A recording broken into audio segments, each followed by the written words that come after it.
আজকে আমাদের পরীক্ষার দিন। আজকে আমরা যাব বড় মহাকাল কেভ। ওখানেই নয়, ওখান থেকে যাব জয়ন্তী। এই পড়লাম লেপচাকা থেকে।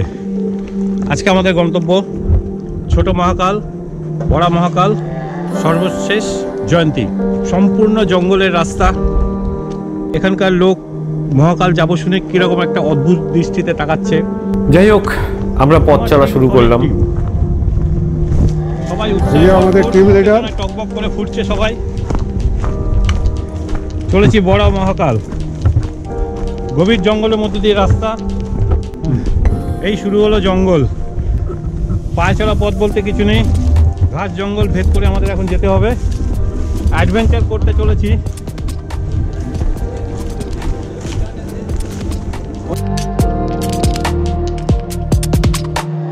লেপচাকা থেকে আমাদের সামান্য একটু চড়াই, তারপরে শুরু হলো একটানা উতরাই।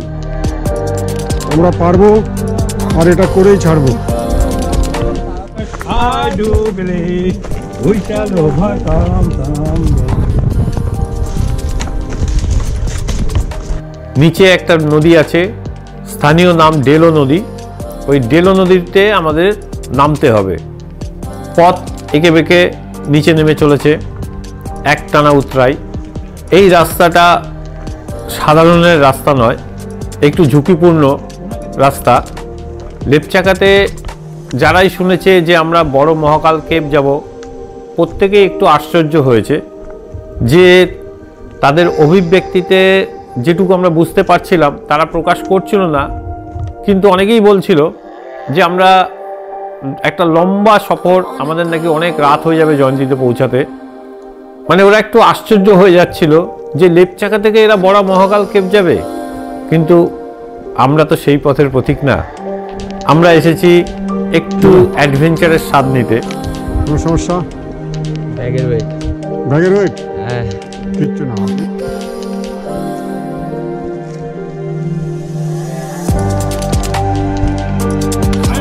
হর মহাদেব, জয় মহাকাল, জয় মহাকাল, মহাকাল কি। আমাদের সঙ্গে একজন যাচ্ছেন পথপ্রদর্শক হিসাবে, স্থানীয় লোক। তিনি আমাদের বড় মহাকাল কেভ পর্যন্ত নিয়ে যাবেন, ওখান থেকে ছোট মহাকাল কেভ, তারপর জয়ন্তীতে আমাদের পৌঁছে দেবেন।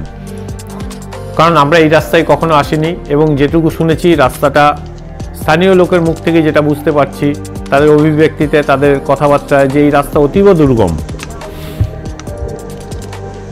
दाजू कहाँ जान छो? लपचका। ये क्या है टोकरी में, क्या है? दाल और मक्खन है। दाल मक्खन? अरे वाह, मक्खन कहाँ से लाए हो? गोट से ले आए। तो आपके गौशाला है उधर? आप पढ़ते हो क्या? नहीं, आगे पढ़ते हैं, छोड़ दिया मैंने। अभी कितने क्लास पढ़ा है? 4 क्लास। 4 क्लास। और हम लोग महाकाल जा रहे हैं, हो जाएगा आज? एक दिन में हो जाएगा? हो जाएगा। अच्छा अच्छा, ठीक है, ओके, थैंक यू। নেমে চলেছি। প্রচণ্ড উতরাই রাস্তা, নিচে নদীর আওয়াজ শুনতে পাচ্ছি, কিন্তু এখনো পৌঁছায়নি।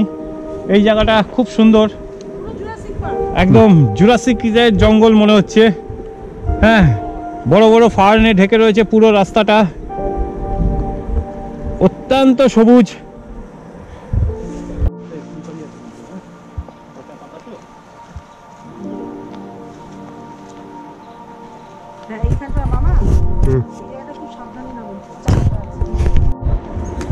উদ্যমেন হি সিদ্ধন্তি কার্যানি ন মনোরথই নহি সুপ্তস্য সিংহস্য প্রবিশন্তি মুখে মেঘা। উদ্যম ছাড়া কোনো কার্য সিদ্ধি হয় না। বনের রাজা সিংহ, তাকেও কষ্ট করে শিকারির পিছনে দৌড়াতে হয়। সে মুখ খুলে দাঁড়িয়ে থাকলে বা বসে শুয়ে থাকলে তার মুখে অনায়াসে হরিণ প্রবেশ হয় না। আছি রিভার বেডের কাছাকাছি, আর সামান্য পথ এগুলো পরে রিভার বেডে পৌঁছে যাব। কি সুন্দর ফুলের বাহার এই পাহাড়ের বুকে। এই যে এতক্ষণ পরে আমরা নেমে এলাম রিভার বেডে।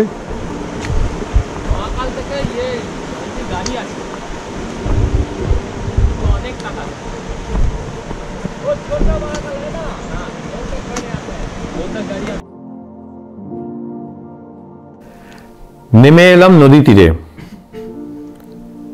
বেশ চওড়া নদী খাত। নদীটা ভুটান থেকে আসছে এক পাশে ভুটান আর এক পাশে বাংলা, মাঝখান দিয়ে এই নদী বয়ে চলেছে ডেলো নদী। এই নদী সোজা গিয়ে মিশেছে জয়ন্তীতে।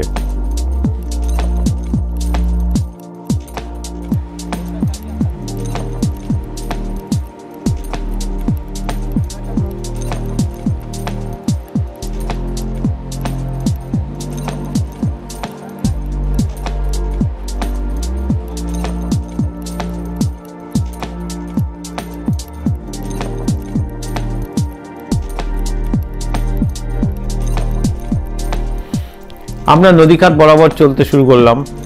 পথ বলে কিছু নেই, পথ আমাদের তৈরি করে নিতে হচ্ছে। অজস্র নুড়ি পাথরে নদী পরিপূর্ণ, নদীর বুক পুরো পাথরে ছেয়ে রয়েছে। মাঝখান দিয়ে সরু জলের ধারা তীব্র গতিতে বয়ে চলেছে, আমরা তারই পাশ দিয়ে চলেছি, নিচে নেমে চলেছি নদীখাত দিয়ে। এই নদী বরাবরই আমাদের যেতে হবে আমাদের গাইডের কথা অনুযায়ী।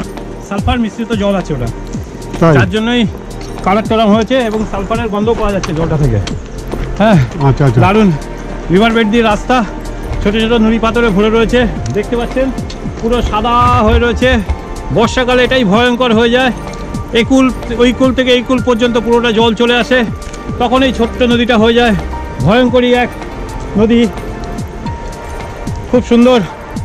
আমরা চলেছি বড়া মহাকালের উদ্দেশ্যে, দুর্গম রাস্তা, কিন্তু সবাই উত্তেজনায় ভরপুর, পথশ্রমে ক্লান্ত, কিন্তু মানসিকতায় আমরা দৃঢ়। আমরা চলেছি বড়া মহাকাল। হ্যাঁ, ধারাকে পার করে আমরা এগিয়ে চলেছি। আবারও দেখতে পাচ্ছি আর একটা ধারা, এর রংটা সালফারের গন্ধ পাচ্ছি। আগের ধারাটার চেয়েও এই যে অনেকটা ডিপ। এরকম সালফারের কালার দেখুন কিরকম হয়ে আছে। আগেরটা যেমন কিছুটা কমলা বা ওই বাদামি বর্ণের ছিল, এটা পুরোটাই বাদামি। খুব মসৃণ, তাই না? পাহাড়ের উপর থেকে জলের ধারা নামছে এই বাদামি বর্ণের রং নিয়েই। এটা ওই একই রকম সালফারের গন্ধ, হয়তো কোনো খনিজ পদার্থের সঙ্গে মিশেই তৈরি হচ্ছে, যেটা আগের মতন দেখলাম।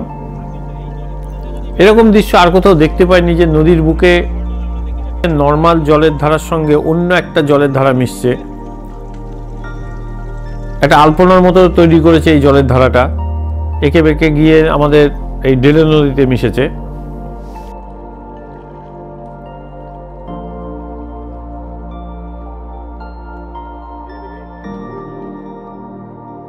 এই ধারাটাকে পার করে আবার এগিয়ে চললাম আমরা। কিছুটা দূর যেতেই দেখি পাহাড়ের গা বেয়ে দুধ সাদা বর্ণের একটা ধারা বেরিয়ে আসছে। এরকম একটা অদ্ভুত ধারা কিসের হবে জানি না। আগেরটা ছিল যেমন মেনে নেওয়া যায় আগেরটা কোনো সালফার জাতীয় খনিজ পদার্থের সংস্পর্শে এসে এই রঙের ধারাটা সৃষ্টি করেছে, কিন্তু এটা হচ্ছে প্রায় দুধ সাদা বর্ণ। পাহাড়ের ভেতর থেকে সূক্ষ্ম সূক্ষ্ম ধারা হিসাবে বেরিয়ে আসছে এগুলো। মনে হয় ক্যালসিয়াম কার্বনেটেরও হতে পারে, এটা আমাদের ধারণা, কিন্তু কি অদ্ভুত লাগছে দেখতে। ধূসর মাটির বুকে একটা দুধ সাদা জলের ধারা বয়ে চলেছে, মিশেছে এই ডেলো নদীতেই।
हाँ, कितना दूर है?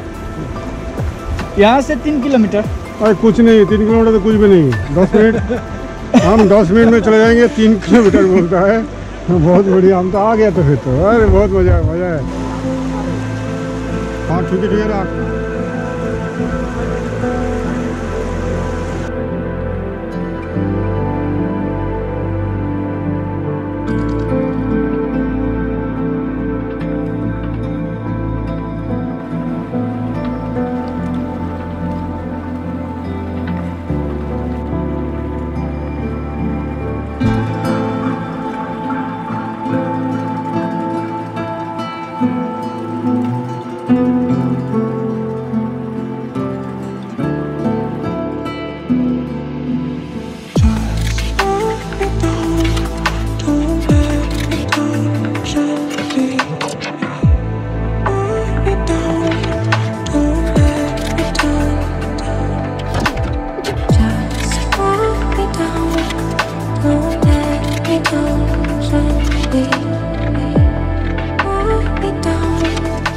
আরও একটা জিনিস এখানে দেখছি যে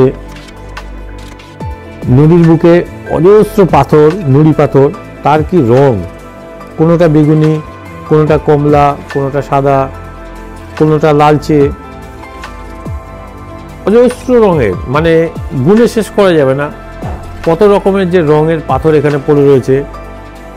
সে বাড়িতে মোজাইক করলে যেরকম রঙের পাথর দিয়ে করে ঠিক এরকমই, খুব সুন্দর লাগছে দেখতে। শুধু তাই নয়, এখানকার জলের ধারা এত নির্মল, এত পরিষ্কার যে নদীর তলদেশে বেছানো নুড়ির প্রতিটা নুড়ির রং পর্যন্ত বোঝা যাচ্ছে। আমরা এগিয়ে চলেছি আরও নিচের দিকে, নদী খাত বরাবর, নদীর বুক বেয়ে অনেক নিচে নামতে হবে আমাদের।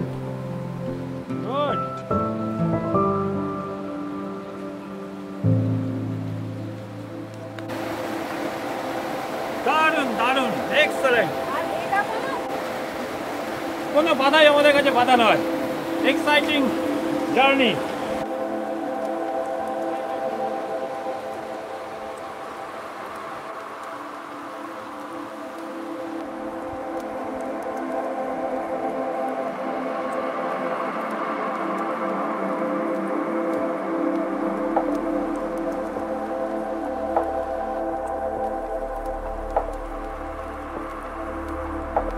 নদীর স্রোত এখানে আরও বেড়ে গেছে, কারণ ঢাল বেড়েছে, সেই জন্য জলের স্রোতও বেশি। আমরা খুঁজছি কোথা দিয়ে নদীর স্রোত কম বা নদী একটু চওড়া, সেই জায়গা দিয়ে পার হওয়া যায়। খুঁজতে খুঁজতে একটা জায়গা পেলাম, নদীর বুকে কিছু পাথর জেগে রয়েছে। তো এই জায়গাটাকে না আমাদের সহজ বলে মনে হলো। আমরা নদীর বুকে পাথরে পা রেখে লাফিয়ে লাফিয়ে নদীটা পার হলাম।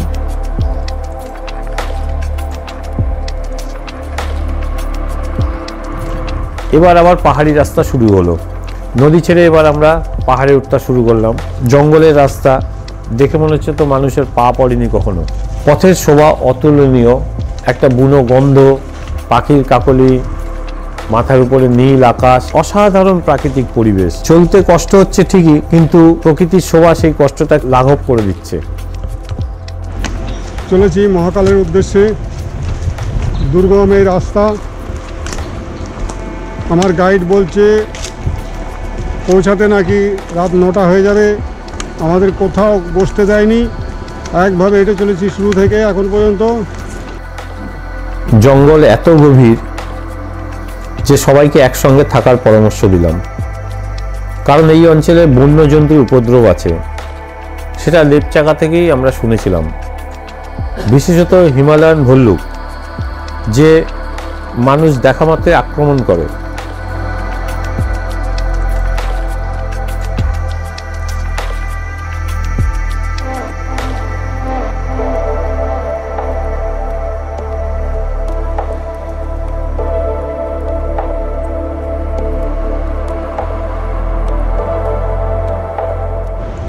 চলত্ব কেন পাদেন, তিষ্ঠত্ব কেন বুদ্ধিমান, না সমকং পরমং পূর্বায়তনাম ত্যাজেত। চলার পথে প্রতিটি পদক্ষেপ দেখে দেখে চলা উচিত। অসীম উদ্যমের সহিত আমরা এগিয়ে চলেছি, কখনো নদীর পথ ধরে, কখনো জঙ্গল দিয়ে, কখনো এবড়ো খেবড়ো রাস্তা ধরে, নির্দিষ্ট কোনো পথ নেই, যেখান দিয়ে চলছি সেটাই আমাদের পথ। জয় মহাকাল, জয় শিব শঙ্কর।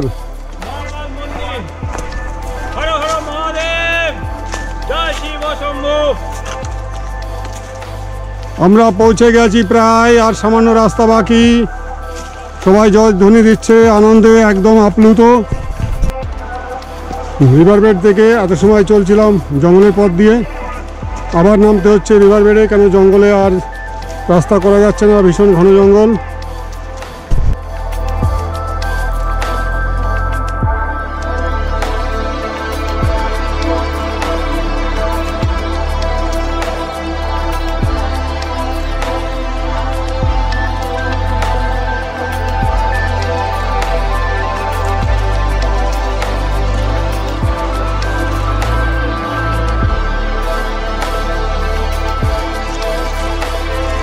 এই যে জঙ্গলে লতা পায়ে পেঁচিয়ে গেছে, এই ছাড়াতে হচ্ছে। এইরূপভাবে আমরা চলছি জঙ্গল ভেদ করে। আমরা অবশেষে আবার এই নদী তীরেই নেমে এলাম। অসংখ্য প্রজাপতি, গল্পে শুনেছিলাম, বাস্তবে এখন দেখতে পাচ্ছি। সত্যিকারেই বিভিন্ন রং বেরঙের প্রজাপতি এই এখানে সব উড়ছে।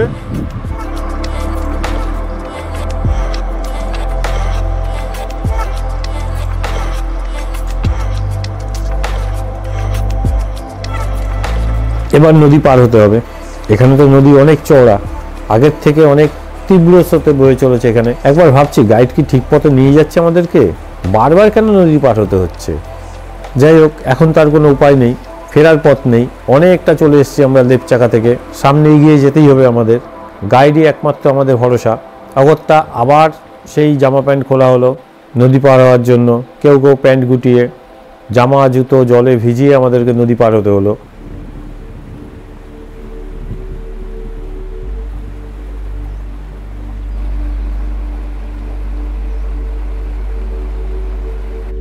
নদী পার হয়ে আবার কিছুটা চলছি, কিন্তু রাস্তা যে আবার নেই, আবার বন্ধ। নদী এখানে তীব্র গতিতে গর্জে নেমে গেছে, সুতরাং আবার নদী পার করো। হাঁটতে হাঁটতে আমরা একটা জায়গায় এসে উপস্থিত হলাম। এখানে সামনে রাস্তা বন্ধ, কারণ আমাদের বাদিক দিয়ে একটা নদী নেমে এসছে ভুটানের মধ্য দিয়ে, আর আমাদের ডান দিকে রয়েছে জয়ন্তী নদী। দুটো নদী এখানে মিলেছে, দুটো নদীর সঙ্গম আমরা প্রত্যক্ষ করলাম। দুটো নদীরই জলের ধারা এখানে তীব্র, দুটো নদী একত্রিত হয়ে নিচের দিকে নেমে গেছে জয়ন্তী নদীর নাম নিয়ে। খুঁজতে খুঁজতে একটা জায়গা পেলাম যেখান দিয়ে নদীটা পার হওয়া যেতে পারে। আবারও সেই জামা প্যান্ট গুটিয়ে নদীর জলে হাতে হাত ধরে পা ঘষতে ঘষতে তীব্র জলস্রোতকে অতিক্রম করে আমরা নদী পার হলাম।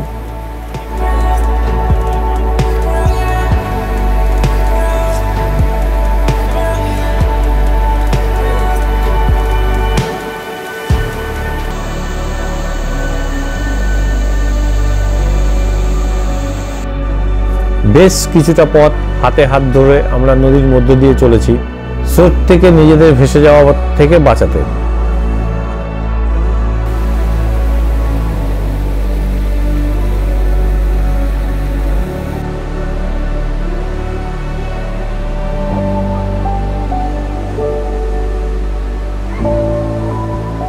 এই পাহাড়টাই মহাকাল পর্বত নামে পরিচিত, যদিও এখনো তার ওঠার পথের স্থান থেকে অনেকটা দূরে।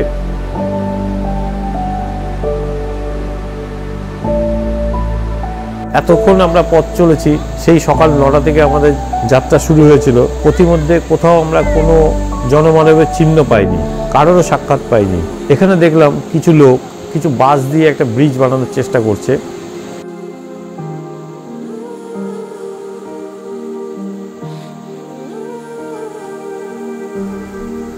নদীর উপরে একটা কাঠের গুড়ি ফেলা আছে, এই গুড়ির উপরে পা রেখেই আমাদের নদীটা পার হতে হবে।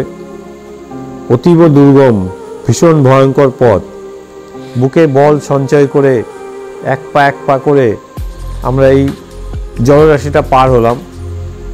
পড়ে গেলে হাত পাও ভাঙতে পারে, মৃত্যুও হতে পারে, কারণ জল এখানে প্রচণ্ড গতিতে নিচে নামছে, হয়তো ভাসিয়ে নিয়ে চলে যাবে আমাদের, এত ভয়ঙ্কর রাস্তা।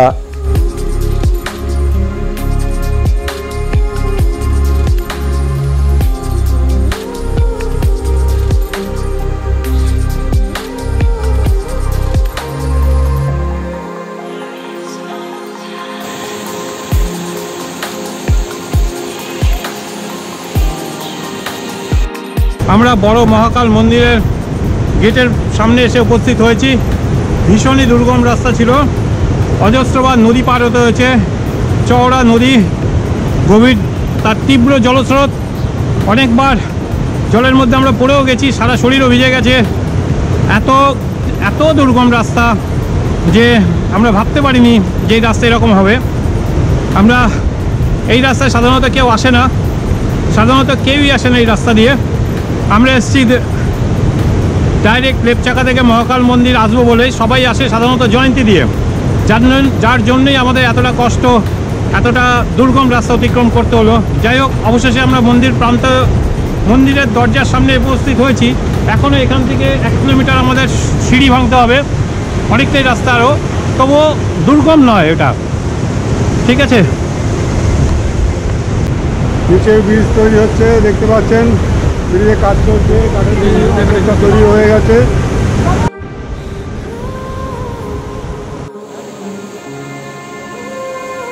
গাইড বললে এটাই নাকি বড় মহাকাল কেবের প্রবেশ পথ।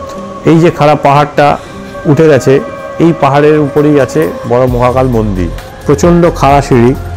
যাই হোক, এতটা দুর্গম পথ আমরা পার হয়ে এসেছি, এই সিঁড়ি আমাদের কাছে কোনো বাধাই নয়। আমরা সিঁড়ি চড়তে শুরু করলাম, অগণিত সিঁড়ি, খাড়া সিঁড়ি বেয়ে উপরে উঠে চলেছি, দুপাশে জঙ্গল। মাঝে মধ্যে দেখছি এতটা খাড়া বলে এখানে কেউ যাতে পড়ে না যায় তার জন্য রাস্তার পাশে তার দিয়ে রেখেছে, মোটা তার, যেটা ধরে ধরে উপরে ওঠা যেতে পারে। আমরা উঠতে শুরু করেছি, আমরা চলেছি সিঁড়ি ভাঙতে ভাঙতে।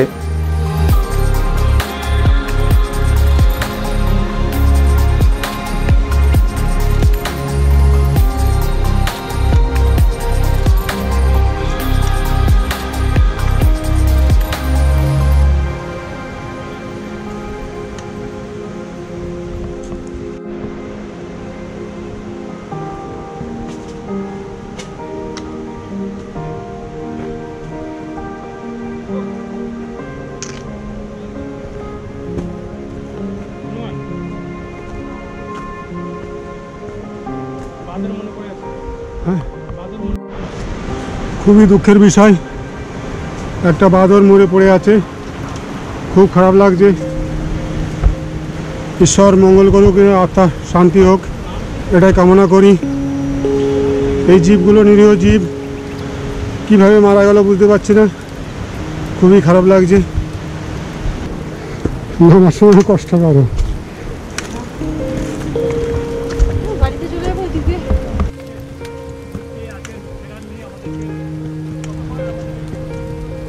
19, 20, 21, 22, 23, 24, 25, 26, 27, 28, 29, 30, 31, 32, 33, 34। প্রচণ্ড খাড়া চড়াই, অনেক সিঁড়ি ভাঙতে হবে, অগণিত সিঁড়ি আমরা ভেঙে চলেছি, উপরে উঠছি, শ্বাস ফুলে যাচ্ছে।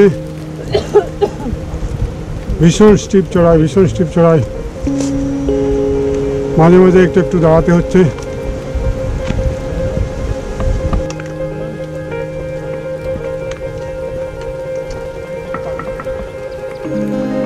সমস্ত রাস্তাটা সিঁড়িতে নয়, কিছু কিছু জায়গায় ঝুড়ো পাথরের রাস্তাও, অত্যন্ত সাবধানে আমরা পার হচ্ছি, কারণ কারোরই যদি পা পিছলে যায় একেবারে সোজা নদী গর্ভে গিয়ে পড়বে, এত খারাপ পথ।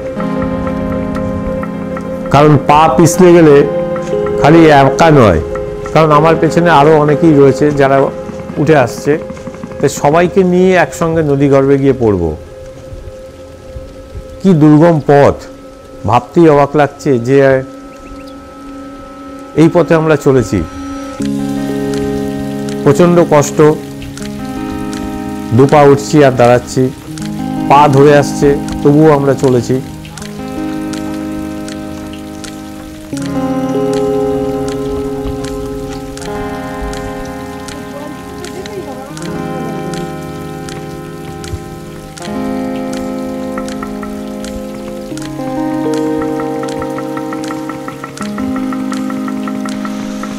উপর থেকে জলের ধারা নামছে, ফোঁটা ফোঁটা জল পড়ছে, কোথাও সরু সুতোর মতন ধারা নামছে।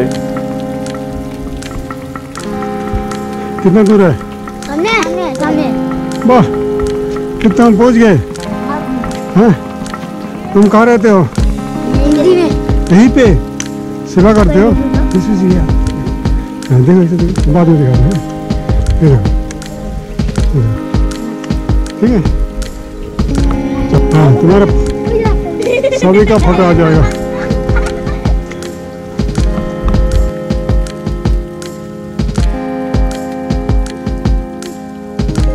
সিঁড়ি ভেঙে এরকম 2-3টে সিঁড়ি ভেঙে আমরা উপরে উঠলাম। ওঠার পরই দেখি মহাকাল মন্দিরের গুহা, ভেতরে শিবের বাসস্থান। এখানে আর কোনো সিঁড়ি নেই, এখানে কোনো রাস্তা নেই। এখানে একটা লোহার মই পাহাড়ের গায়ে হেলান দিয়ে রাখা আছে, সেইটা ধরে ধরে উপরে উঠতে হবে।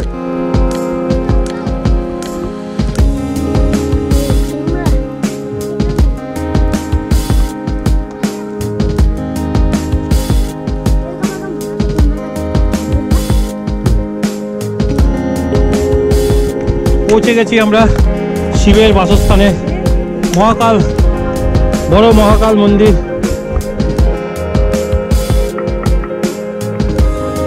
ভেতরটা অন্ধকারাচ্ছন্ন, স্যাঁতস্যাঁতে, ওপর থেকে মাথার উপর থেকে জল পড়ছে টপ টপ করে, শরীর ভিজে যাচ্ছে। কিন্তু একটা অদ্ভুত অনুভূতি মনে আসছে যে আমরা কোথায় এসেছি, কিসের জন্য এসেছি, কার দর্শনে এসেছি। এত কষ্ট করে মনটা একটা প্রশস্তিতে ভরে গেল আমাদের। কোনো কষ্টই আর কষ্ট মনে হচ্ছে না এইখানে আসার পরে। গুহাটা ভেতরে এঁকে বেঁকে অনেক ভেতরে প্রবেশ করেছে।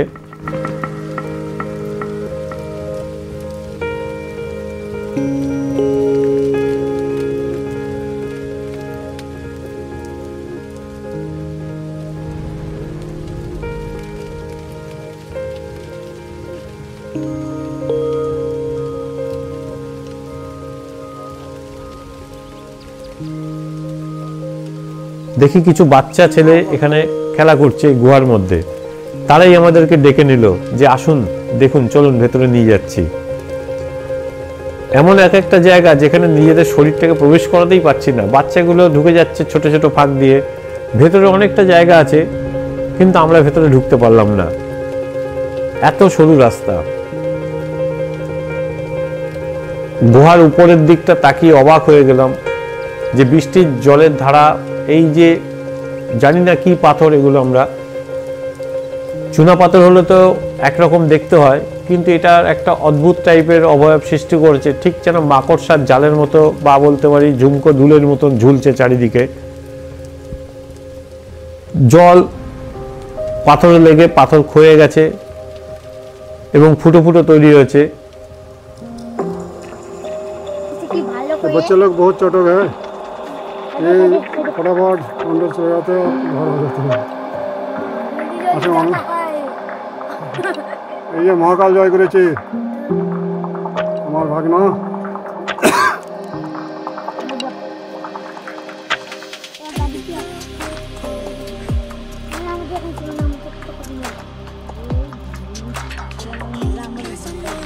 এলাকার ইট নয়, তবে এখানকার ডলোমাইটের পাহাড় বৃষ্টির জলে ধুয়ে দিয়ে ভেতরে বিভিন্ন ধরনের অবয়ব তৈরি করেছে। এত সুন্দর জায়গা, সত্যি দুর্গম জায়গায় এসে যা পেলাম তা অসাধারণ। এই যে উপরে দেখা যাচ্ছে বিভিন্ন ফরমেশন তৈরি হয়েছে চুনা পাথরের। হ্যাঁ, সাধারণের পক্ষে সত্যি দুর্গম। খাড়া পাহাড়ের গায়ে প্রায় 90 ডিগ্রি ওয়াল, এরকম পাহাড়ের গায়ে এই গুহাটা। তাই মাঝে মাঝে লোহার পাটাতন ফেলে রাখা আছে, যার উপর দিয়ে আমরা গিয়ে এক গুহা থেকে আরেক গুহায় যাচ্ছি। গুহার ভেতরে সম্পূর্ণটা আমরা ঢুকতে পারছি না, ভয়ও করছে, কারণ ভেতরটা অন্ধকার, আমাদের সঙ্গে কোনো লাইট নেই। এরকম যে হবে আমরা জানতাম না, হয়তো তাহলে টর্চ নিয়ে আসতাম ভেতরটা দেখার জন্য। এটাও ভয় পাচ্ছি, ভেতরে ঢুকে যদি আটকে যাই, যদি বেরোতে না পারি, কারণ কোনো কোনো গুহার প্রবেশপথ এত সরু যে নিজেকে হেঁচড়ে ভেতরে ঢোকাতে হবে। কয়েকটা আমরা দেখলাম যেগুলোতে ঢুকতে পারলাম। এই সিঁড়ি দিয়ে ভেতরে যেতে হবে, অন্ধকার। আমি মোবাইল টর্চ দিয়ে দেখাচ্ছি, আর আমার এই বড় ক্যামেরা নিয়ে ঢোকা সম্ভব নয়। জয় ভোলে বাবা, জয় ভোলে বাবা।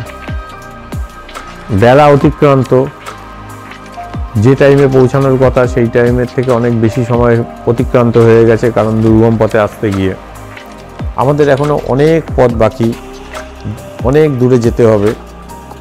তাই সব গুহা দর্শন করা সম্ভব নয়, যেটুকু দেখা যায় সেটুকুই দেখলাম। আমাদের ইচ্ছা ছিল মহাকাল দর্শন করব, সেই ইচ্ছা আমাদের পূরণ হয়েছে, শিবের দর্শন পেয়েছি। তাই এবার ফেরার পালা। একই পথে আমরা নেমে চললাম সেই খাড়াই রাস্তা ভেঙে, অতীব সাবধানে, কারণ পাহাড়ে ওঠা সহজ, নামাটা কষ্ট।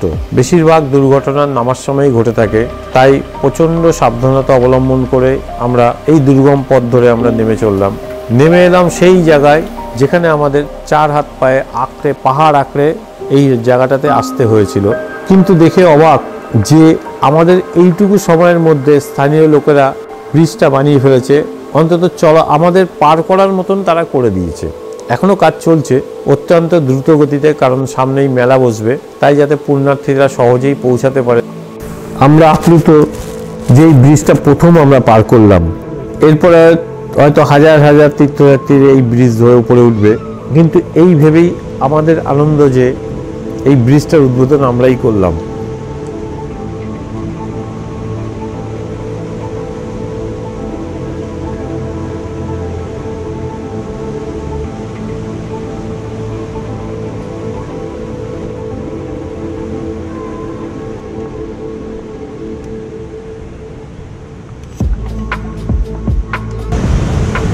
কেমন লাগলো এখানকার এক্সপিরিয়েন্স? হ্যাঁ, কোনো দুর্জয়কে জয় করার পর তো আনন্দটা দারুণ লাগেই। এখন খুবই সুন্দর লাগছে, কিন্তু পথটা সত্যিই খুব দুর্গম। যাওয়ার সময় রাস্তাও খুব ভালো ছিল, পড়তে উঠতে আসছি। হ্যাঁ, যাওয়ার সময় অনেকবার নদী পার হতে হয়েছে, অনেক সরু সংকীর্ণ পথ দিয়ে পার হতে হয়েছে, বিপদ সংকুল, প্রতি পদে বিপদ। তবুও অ্যাডভেঞ্চার তো ভালোই লাগে, তাই ভালোই লেগেছে, খারাপ লাগে। হঠাৎ দেখি নদীর জলের প্রচণ্ড গর্জন। এগিয়ে গেলাম, দেখি এখানে নদী উপর থেকে খাড়া নিচে পড়ছে, তীব্র জলস্রোতে ভয়ঙ্কর আওয়াজ করে এই বিপুল জলরাশি নিচে নামছে।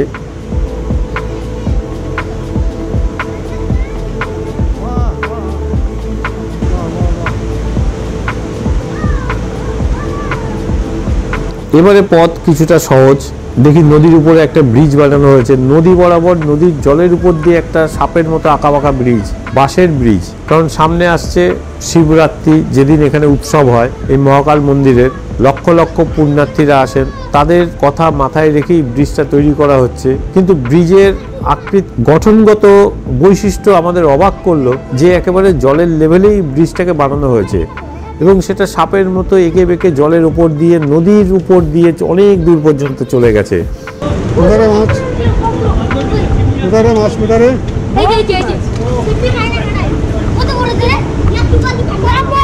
নিচে স্বচ্ছ জলধারা, নদীর বুকে মাছ ঘুরে বেড়াচ্ছে, তার নিচে কালার রঙিন রঙিন নুড়ি পড়ে রয়েছে।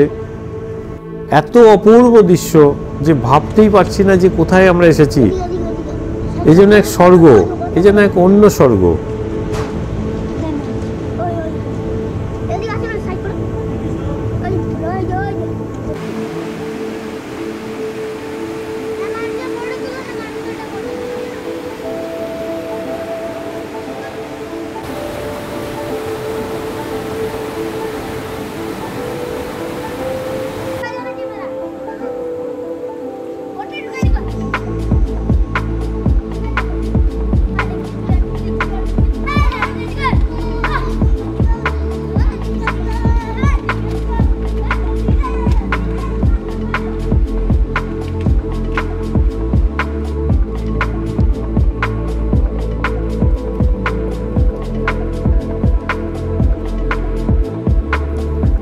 ব্রিজ পার করে আমরা এসে গেলাম নদী জটে, কিন্তু এখানেই শেষ নয়। নিচে ছোট মহাকাল মন্দির দেখা যাচ্ছে, কিন্তু রাস্তা এখনো দুর্গম, রাস্তা তৈরি করছে, তবুও বেশ কিছু বোল্ডারকে অতিক্রম করতে হচ্ছে। কিছুটা জায়গায় তো আমরা ধসা অঞ্চল পেলাম, ঝুড়ো পাথর, 4 হাত পায়ে বেয়ে উপরে উঠে আবার নামতে হলো আমাদেরকে।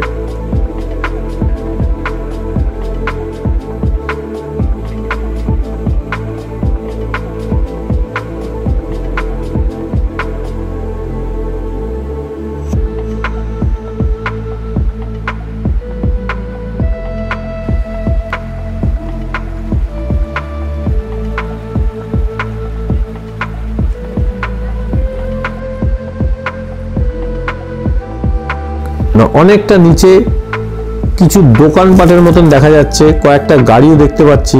আমাদের গাইড বলল ওখানেই আছে ছোট মহাকাল মন্দির। বেশিরভাগ পুণ্যার্থীরা ওই পর্যন্তই আসে, তাই ওখানে কিছু দোকানপাট বসানো হয়েছে তাদের সুবিধার্থে। নেমে এলাম ছোট মহাকাল মন্দিরের জায়গায়। মন্দিরটা একটু উপরে, নদী পার করে সামান্য একটু উপরে উঠতে হবে, কিন্তু জায়গাটা অনেকটা প্রশস্ত, কিছু লোকজন, কিছু ট্যুরিস্টের দেখা পেলাম। এখনও জয়ন্তী এখান থেকে অনেকটা দূর, তাই স্থানীয় লোকদের সহায়তায় একটা গাড়ির ব্যবস্থা করলাম, কারণ আমাদের গাইড এখান থেকে আর হাঁটা পথে নিয়ে যেতে রাজি হলেন না।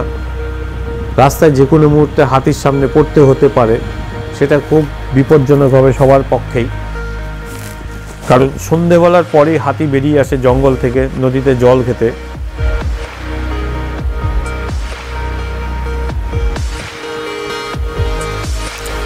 আমাদের গাইডকে এখানেই ছেড়ে দিলাম, যদিও তার সঙ্গে কন্ট্যাক্ট হয়েছিল আমাদের জয়ন্তী পৌঁছে দেবে, কিন্তু আমরা চিন্তা করলাম যে তিনি তো আমাদের নিয়ে এসছে এই পর্যন্ত, এখনও তো তাকে বাড়ি ফিরতে হবে এই দুর্গম রাস্তা ধরে।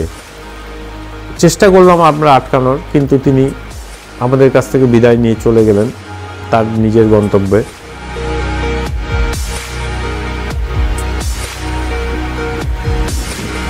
আমরা চললাম ছোট মহাকাল মন্দির দর্শনে। এখানে নদীর উপর একটা ব্রিজ আছে, নদী পার করে আমরা উঠলাম ছোট মহাকাল মন্দিরে। সামান্য পথ,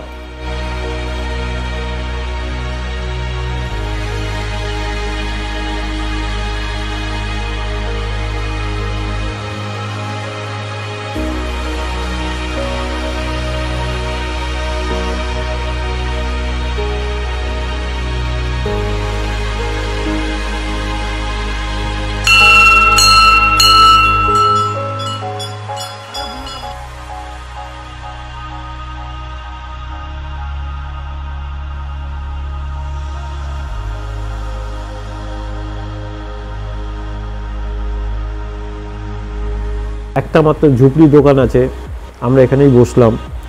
ঠান্ডা হাওয়া দিচ্ছে, সারাদিনের ক্লান্তি যেন একবারে শরীরে নেমে এসেছে। বড় মহাকাল থেকে ছোট মহাকাল কেবে পুরো রাস্তাটাই অত্যন্ত দুর্গম রাস্তা, বড় বড় বোল্ডার দিয়ে পথ চলতে হয়েছে, কোথাও নদী পার হতে হচ্ছে, ঠান্ডা জল, তীব্র জলস্রোত, নদীর মধ্যে দাঁড়িয়ে থাকাটাই দায়, যেন ফেলে দিচ্ছে। এরকম অবস্থায় আমরা নদী পার হয়েছি, একবার নয় বেশ কয়েকবার।